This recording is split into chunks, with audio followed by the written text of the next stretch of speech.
Армысыздар, қадірлі телекөрермендер. Біз хабарымыздың әр санында жалпы құқықтық сауаттылықты арттыру мақсатында әртүрлі тақырыптарды қозғап бағып отырып. Бүгінгі тақырыбымыз жалпы мәмілелерді жарамсыз деп тану салдары. Алайда мәмілелерді жарамсыз деп тану салдарының ішінде, біз соның ішінде мемлекеттік кірістер органдарының кәсіпкерлердің арасындағы мәмілелерді жарамсыз деп тану туралы даулардың өзекті мәселелерін қозғағымыз келіп отыр. Әрине, әлеуметтік желіде бұл тақырып көптен талқыланып жүр, жалпы заңгерлер арасында талқыланып жүр. Өздеріңізге мәлім, өкілетті орган, кірістер департаменті талап қоюмен жүгінеді сотқа, мәмілелерді жарамсыз деп тану туралы. Сол кезде бұл істер қалай қаралады? Әрине, бұндай талап қоюлар кәсіпкерлердің қызметіне біраз тоқтау келтіреді. Сондықтан осы істер бойынша бүгін біз барымызша мәлімет беруге тырысамыз. Студия қонақтарымен таныстыруға рұқсат етіңіздер. Маңғыстау облысының мамандандырылған ауданаралық экономикалық сотының төрағасы Бекболатов Арыстанбек Тәжбайұлы, қош келдіңіз. Және де заңгер Шарипов Рустам Салайдинұлы, қош келдіңіздер. Енді тақырыптың мәнісін білдіңіздер. Ең алдымен бұл санаттағы істердің соттылығы бұл әрине экономикалық сот. Сондықтан өзіңізді бүгін шақырып отырық. Сонымен қатар, енді Рустам Салайдинұлы осы санаттағы істерге көп тәжірибесі бар заңгерлердің бірісіз. Сіздердің де осы істердің қаралу барысы туралы пікірлеріңізді білгіміз келеді. Ең алдымен Арыстанбек Тәжбайұлы, сөз кезегі өзіңізде. Жалпы бұндай санаттағы талап қоюға негіз қандай материалдық заң нормалары? Рахмет сұрағыңызға. Әрине, әрбір заңды тұлға мемлекеттік орган болғандықтан оған заңмен белгіленген құқықтар мен құзыреттері бар. Енді бұл мемлекеттік кірістер органдарына талап қою құзыреті салық кодексінің 19 бабымен берілген.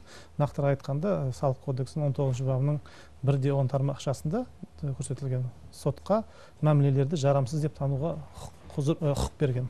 Аталған мемлекеттік органдар сол құқықтарын жүзеге асыру барысында салықтық әкімшілендіру барысында қандай да бір күдік тудыратын мәмілелерді, кәсіпкерлердің арасындағы мәмілелерге өздерінің арнайы бағдарламалар арқылы күдік туғызған кәсіпкерлік қаражат айналымдарын бақылауға алып, арасынан іріктеп, сонда кәсіпкерлерді мәмілелерін жарамсыз деп тану туралы сотқа талап қою беріп жатады.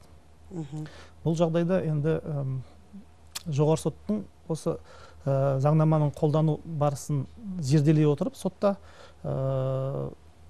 дауларды дұрыс жан-жақты қаралу мақсатында жоғары соттың нормативтік қаулысы қабылданады. Соның соңғысы былтыр 2022 жылы 22 желтоқсанында салық заңнамасын қолданудың кейбір мәселелер туралы нормативтік қаулысы қабылданған. Сол жерде осы заңнаманың дұрыс қолдану мақсатында негізгі жерлерін тоқтап айқындап кеткен. Егер бұрынырақта салық органдарына барлық күдік туғызатын мәмілелерді жарамсыз деп тануға беретін болса, қазіргі таңда оны ол құзыретін шектеп, тек қана салық төлеуден жалтару мақсатында жасалған мәмілелерді назар аударып отыр. Сондықтан да ол кәсіпкерлердің аталған даулы мәмілелерді салық төлеуден, салықтық жүктемесін азайту мақсатында жасалған мәмілелер болып туындайды. Жалпы талап қою олардың құқығы, талап қою құқығы бар. Сонымен қатар қазір өздеріңіз білесіздер, заңгерлер қауымы және де кәсіпкерлер сотқа бұндай талап қоюларға қарсылық білдірген кезде айтады, неге сотқа дейінгі реттеу тәсілдері қолданылмады дейді. Жалпы өздеріңіз білесіздер, сотқа дейін реттеу тәсілдері кейбір заңдарда анық көрсетілген, міндетті сотқа дейін реттеу сатыларын өту керек. Бірақ бұл санаттағы істер бойынша міндетті сотқа дейін реттеу қарастырылмаған. Сондықтан біз ойлаймыз, оны шатастырып қажет жоқ. Жалпы бұндай даулар бойынша, бұндай талап қоюлар бойынша жауапкер болып көрсетілген кәсіпкерлерге бұл үлкен нұқсан. Солай ғой да, Рустам мырза? Сіз енді заңгер ретінде айтсаңыз, жалпы бұл санаттағы істерге жауапкер ретінде тартылып жүрген кәсіпкерлердің көзқарасы қандай сіздерге келгенде? кей кәсіпкерлер шынымен білмей жатады өздерінің контрагент дейді ғой, жаңағы қарама қарсы агентінің сондай жосықсыз екенін, маған шаруаны жасап берді, жаңағы берілген жұмысты атқарды, тауарды сатып алдым деп жатады. Бірақ салық органдарының бірден бір уәжі, бұл сол контрагентті тексергенде оның ар жағында бұл қызметті көрсетуге не лицензиясы жоқ, не дүние мүлкі жоқ, не адамы жоқ болып жатады. Сондай кезде қандай сіз кеңестер бересіз кәсіпкерлерге? Бұндай санаттағы істерге жалпы көзқарасыңыз қандай, соны айтып өтсеңіз? Қазіргі таңда осы негізі Қаржы министрлігі кіріс басқармаларына берген тапсырмалары бойынша сотқа дейінгі тәртіптерді бұлар қазір қолданып бастады. Қазіргі таңда осы екі жақты кәсіпкерлерге сотқа берердің алдында сотқа дейін нұсқамасын беріп шақыртады кіріс департаментіне.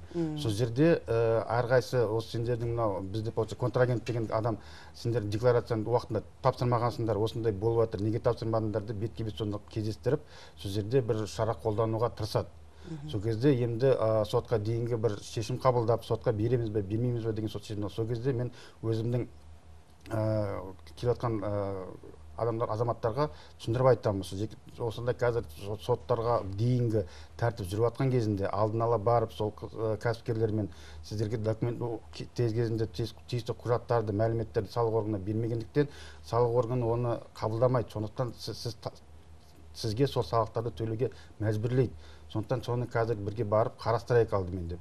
Сонымен қазіргі таңда осы жұмыстар атқарылып жатыр. Маңғыстаудың кірістер департаментінде сондай жұмыстар жүргізіліп жатыр ма? Жүргізіліп жатыр. Қазір сол жұмыстарды осы бізде жаз айынан бастап, шілде айынан бастап осы жүргізіліп бастады.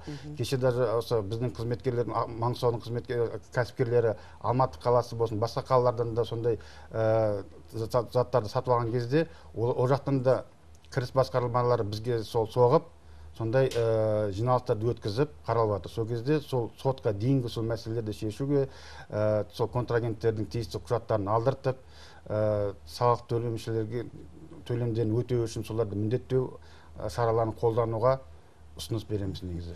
Мысалы, жаңа сіз айттыңыз ғой, сотқа дейін реттеуге олар өздері шақырып, сіздер бар құжаттарыңызды алып барып көрсетіп, сіздің тарапыңыздан мысалы адалдық болған дәлелдеп бақсаңыздар, сотқа дейін жеткізбеу негіздері бар ма? Сондай болды ма мысалдар? Жоқ, именно бұл жерде бір жаман нәрсе, анау контрагент салыққа төлемеу үшін, салық төлеміне жартылып жүрген үшін ол тиісті құжаттарды өзі әкелмей, қосымша декларациясын тапсырмағандықтан ол келмейді сондай жерге. Бірақ өзіміз соны мәжбүрлеп іздеп, бар, сізден осындай тауарларды алып едік қой, документтер неге тапсырмадың салық комитетіне деп, кіріс департаментіне деп. Соны апарғызып мәжбүрлеп істеуге тырысамыз. Бір жақ бәрібір жосықсыз болады ғой бұл жерде. Солай ғой? Болып тұр, сол жақ. Бір жақ немесе тіпті ликвидацияға ұшырап кеткенде де тараптар болып жатады ғой. Кейде банкроттыққа кетіп қалған тараптар болып жатады. Біз сондай істер қарап отырмыз ғой. Бір тарап мысалы адал, ол барлығын шынымен де істедім деп ойлайды, а екінші тарап мүлдем жоқ. Оны таба алмай жатады.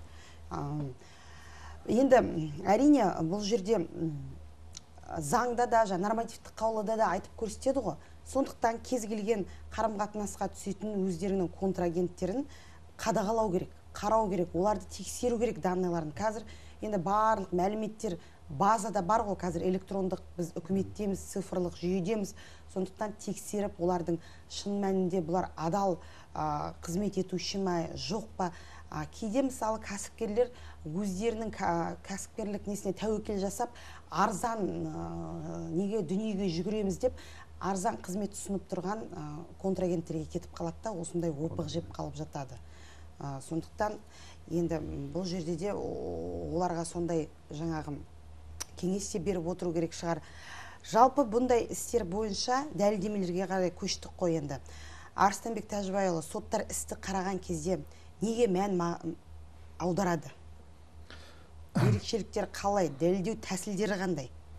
Әрине, бұл сұрақ орынды. Жалпы сотта азамат процестік кодекстің талаптарына сәйкес екі тарапта бейтарап сотқа. Яғни салық органдарда кәсіпкерлерге бізге бірдей тең құқылы.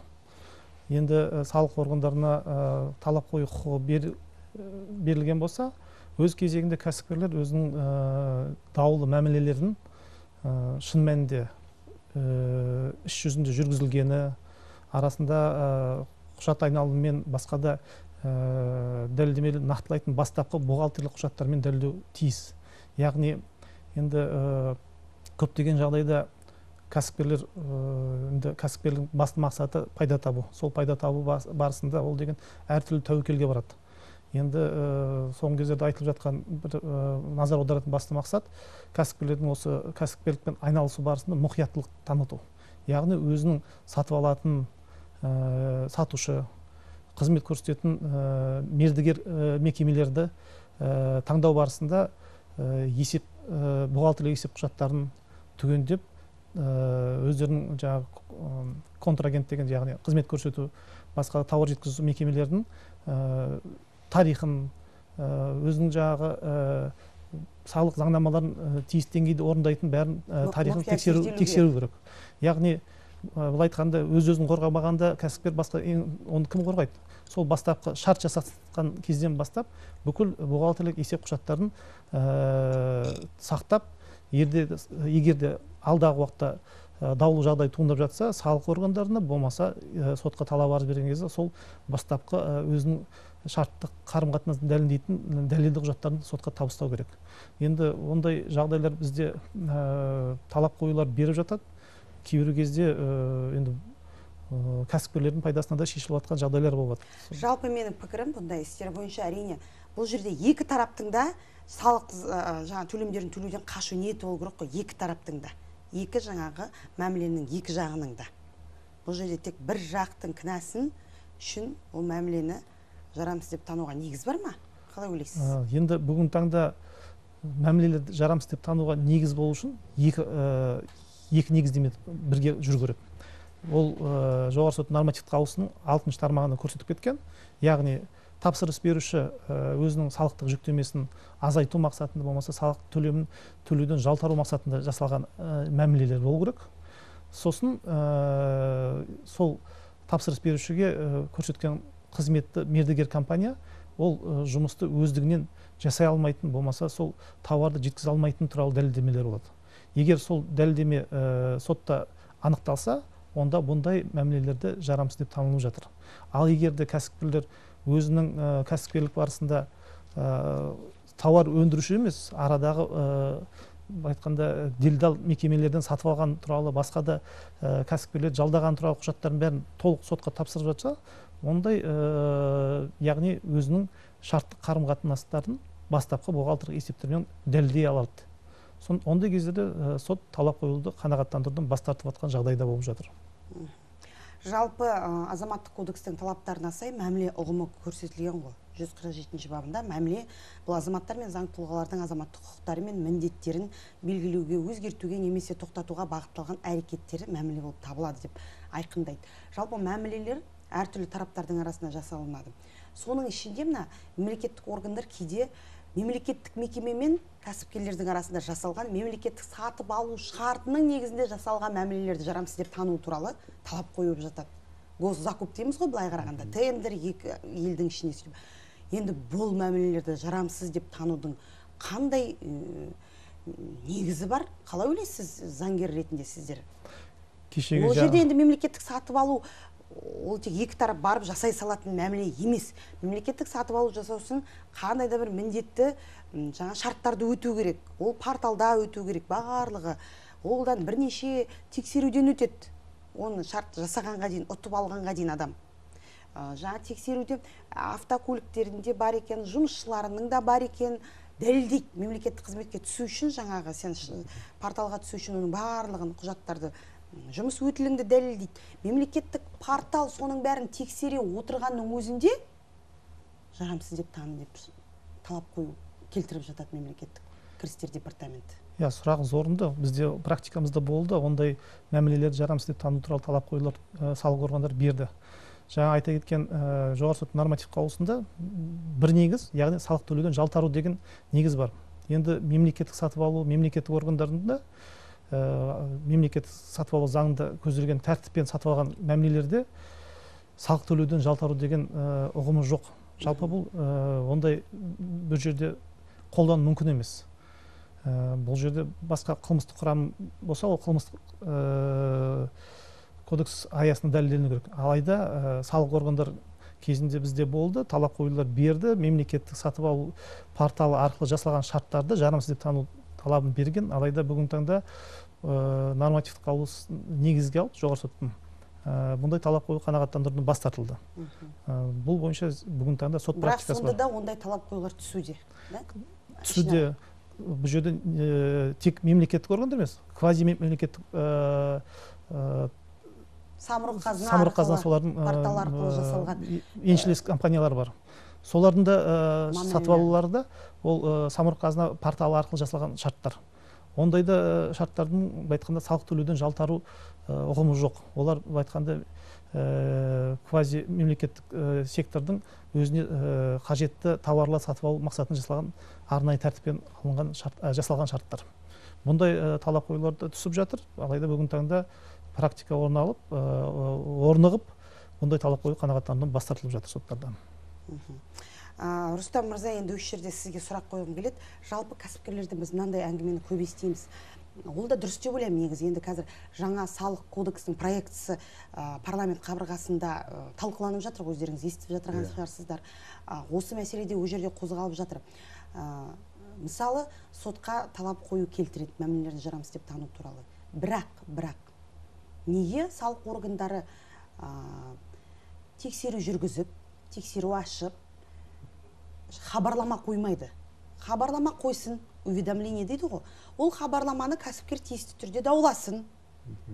Қандай да бір салық оның берешегі болса. Ал бізде қазір керісінше кетіп жатыр. Жарамсыз деп танып алады да, олар сот арқылы хабарлама қояды. Ол хабарламаны ол жаңағы азаматтық процестік, әкімшілік процестік кодекстің негізінде процедурамен даулайды, солай ғой? Солай жүріп жатыр қазір. Бізде керісінше жүріп жатыр. Сондықтан бізде әрқашан салық органдарына айтамыз, салық төлемеген үшін жауапкершілік, әкімшілік, қылмыстық жауапкершілік көзделген ол. Әкімшілік құқық бұзушылық туралы кодексте және қылмыстық кодексте. Неге сіз сол кодекстер аясында салық төлеушіні жауапқа тартпайсыз деген әңгімені қозғап жүр. Сіздің көзқарасыңыз осыған? Мен осыны қолдаймын. Негізінде басынан бастап осы контрагент декларацияны тапсырмаса да, қосымша несін, онда салық органдары бұл жерде бұлар бұл да енді оның кірістері ғана мекеменің кірістерін жасырып, тиісті декларацияны тапсырмай, салықтар төлемеген үшін салық қызметкерлерінің осы міндетіне байланысты өзінде де құқылар бар. Ол салықтарды қосымша есептеп, солардың мәжбүрлеп төлеуге құқылы. Ондай тиісті шараларды қолдана алады. Ол да осы Қазақстан Республикасының салық кодексінің 18-ші бабы бойынша міндетті белгілер бар. 68-ші бабы бойынша да осы құқылар да көзделген. Осындай тексеруді өткізіп, тексеру нәтижесінде тиісті салықтарды қосымша есептетіп, сосын оны мәжбүрлеп өндіруге де. Онда получается біз как контрагенттер емес, енді товарды қабылдаған мекеме ол жерде уже былай қарағанда кішкене қорғалады. Оның қорғану құқығы бар. Ал жаңағы айтқандай, екі тараптың бізде біреу жосықсыз ғой. Сол жосықсызбен жұмыс жасасын, соған қойсын уведомлениені, жаңағы соған тексеру ашсын. Ал адал жаңағы жағы, ол өз дәлелдеп тұр барлығын өз жағынан. Сондықтан, ал жарамсыз деп тану салдарынан жоқ мекеме әрине ол зәбір көрмейді, ештеңе төлемейді, ол керісінше екінші тараптан өндіріліп алады ол жаңағы. НДС дейміз, КПН дейміз, соның барлығы жүктеме соған түседі, соның иығына түседі, екі есе түседі, дұрыс айтасыз, сол жаңа салықтың айналымынан тиісті соманы сол жаңа адалдан өндіріледі. Енді бұл жерде негізсіз деп ойлаймыз. Жалпы енді қазір көп мәселе қозғалып жүр ғой, ол жаңадан қабылданатын салық кодексіне бұл рычагтарды жаңағы енгізу қажет сияқты, оны қозғап, жазып, атамекен кәсіпкерлер палатасы бар ғой, әр өңірде бар. Кәсіпкерлер ол палатаға белгілі бір салық төлеп отыр, өздері жаңағы төленетін алымдары бар ғой. Сол кәсіпкерлік палаталар арқылы бұл мәселені қозғау керек сияқты, бұл үнделмей қалмау керек сияқты енді, әрине. Даулы мәмілелерді жарамсыз деп танудың салдары қандай? Жалпы енді бұл салық органдарының беріп жатқан талаптары болғандықтан, бұл жерде салықтық берешекті жаңағы тапсырыс берушіге болмаса салық төлеуден жалтару мақсатын жасалған мекемеге қосымша салық жүктемесі туындайды. Бұл орайда енді көптеген жағдайда салық органдарының талап қоюларын бергенде азаматтық кодексінің 158 бабының 4-ші тармақшасын негізге ала отырып мәмілелер жарамсыз деп танылып жатыр ғой. Яғни аталған мәмілелердің өз міндеттемелерін орындаудан жалтару мақсатында жасалған мәмілелер болып танылған жағдайда. Бірақ соңғы кездерде кейде кәсіпкерлер азаматтық кодексінің жалпы тәртіптерін сүйене отырып аталған мәмілелер бойынша жарамсыз мәмілелердің салдарын қолдану туралы талап қоюлар беруде. Бұл жағдайдан айта кететін жағдай ол негізсіз. Көптеген жағдай сол салдарын қолдану мақсатында өзінің жаңағы контрагентіне төленген қаражатты өндіру туралы талап қоюлар беріп жатады. Бұндай енді талап қоюлар соңғы кездерде жиі кездеседі. Бірақ алайда бұл аталған даулы мәмілелерде 158 баптың 4-ші тармақшасымен жарамсыз деп танылғандықтан ондай салдар туындамайды. Яғни екі тарапты бастапқы қалыпқа келтіру талабы жоқ. Тек қана салық жүктемесі контрагенттің біреусіне артық жүктеледі. Иә, жалпы өздеріңіз білесіздер, азаматтық кодексте мәмілелердің жасалу жолдары көрсетілген. Мәміледе не көрсетілу керек? Кейбір шыннан да мәмілелерді зерделеп қарасақ, ол мәмілелердің жаңағы не үшін жасалып жатқаны көрінбейді, сомасы көрінбейді, қандай мерзімге жасалғаны көрінбейді. Тек қана жаңағы бірдей мәмілелер жасалына береді. Сонымен қатар олар жаңағы нақты ақша, нал дейміз ғой, наличный деньги дейміз ғой, сонымен жүрген болады. Енді ол мәмілелер сөзсіз бұл салық жалтару мақсатында жасалған мәмілелер. Ал кейбір мәмілелер болады, өте үлкен тапсырыстармен шын мәнінде банктік есеп шоттар арқылы аударылып, үлкен сомалармен жасалған. Сонымен қатар шыннан да ол салынған дүние, мысалы бір үй ма, ғимарат па, тұр ол жоқ емес, бар. Ондайда да соттар әрине оған баға береді. Қазіргі таңда бұл санаттағы істерді қарау тәжірибесі аз болса да оң бұрысқа өзгеріс бар деп ойлаймын. Мен оны судья ретінде емес, азамат ретінде осы Қазақстан Республикасының айтқым келеді. Сондықтан құрметті студия қонақтары, үлкен рахмет. Біз өзімізге берілген аз ғана уақыттың ішінде осы мәмілелерді жарамсыз деп тану істері бойынша қысқаша түсінік бердік деп ойлаймыз. Жалпы бұндай талап қоюлар кездескен кезде, құрметті телекөрермендер, ең алдымен өздеріңізге жақсы заңгер тауып алуыңыз керек. Осы салада жұмыс жасап тәжірибесі бар заңгерлерді. Себебі көбіне келетін бізге заңгерлердің барлығы қылмыстық істер бойынша адвокаттар келіп жатады. Олар азаматтық істің қыр-сырын мүлдем түсіне бермейді. Сондықтан, егер осындай талап қоюлар келіп, сіз сол жаңағы теріс пиғылды, жосықсыз контрагенттердің соққысынан тап болып қалсаңыз, ең алдымен әрине жақсы заңгер тауып, сотқа дейін реттеу сатыларынан өтіп, содан кейін барып, сіздің тарапыңыздан бұл мәмілені жасауға шын ниеті болған, бұл мәміленің шынымен жасалғандығы туралы дәлелдемелерді сотқа ұсынсаңыз, әрине сот барлық дәлелдемелерге Қазақстан Республикасының азаматтық процестік кодексінің талаптарына сай қатыстылығын қатысында дәлелдемелерге баға бере отырып, әділде шешім қабылдануына біз күмәніміз жоқ. Жақсы, келесі кездескенше күн жақсы болғай, құқықты сауатты болайық.